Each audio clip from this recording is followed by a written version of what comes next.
We're just 2 days from kickoff. Alabama and Clemson getting ready for the college football playoff here in New Orleans, and some big takeaways from this media day. It's the one opportunity that we get to come out here and talk to all the players, the coordinators, and somewhat the curtain comes down. They become a little less guarded, but it's still Alabama. One thing though, the biggest takeaway I got from this is that these guys, there's no level of entitlement. They come in, they slide into that fourth spot. Yeah, they believe they're the #1 team in the country, Alabama. However, they feel that they've earned this spot through adversity, but they want to prove to everybody that they belong here, and that's what it's going to take to beat Clemson and advance to the national championship game. Kevin, what are the biggest takeaways you got from this media session here? I know we've been pounding a horse, X's and O's, same storylines for the last few weeks, but what did you take from it? Well, it goes along with what you were saying, Lauren.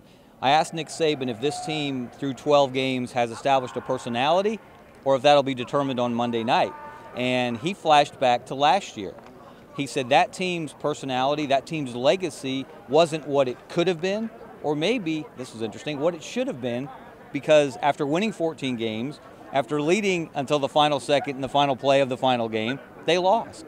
And so that team will be remembered for the way it finished.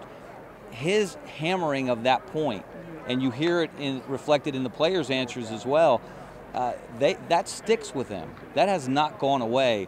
And so there will be no shortage of motivation Monday night when they step on this field. I can certainly agree with you there. Now on the Clemson side of things, Dabo Swinney, we always see him come in here. He's got a big smile on his face, kind of goofing around.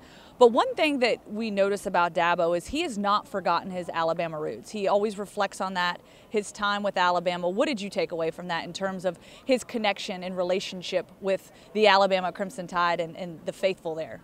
It's interesting because he embraces his Alabama roots more maybe than some people who never left Alabama. Yeah. He wants you to know that he has Alabama in his heart. And the amazing thing is the Clemson people aren't bothered by this. They're not offended by it. They don't question his loyalty. They realize now he's been there longer than in terms of time he spent there than he did with the Alabama program. But he was great talking about the '92 experience.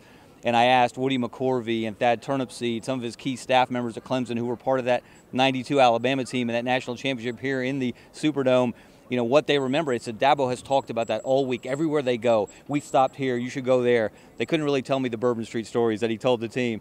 But he talked about after the game, stealing a game ball from one of the managers and running around the perimeter, high-fiving Alabama fans. He said, I had the best ball security ever. He had that thing tucked high and tight.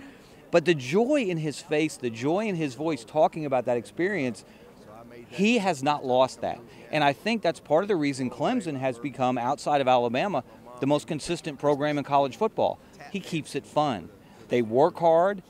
He said, if you're going to play Alabama, you're not playing two-handed touch. You're going to bump and grind, so you better work hard in preparation.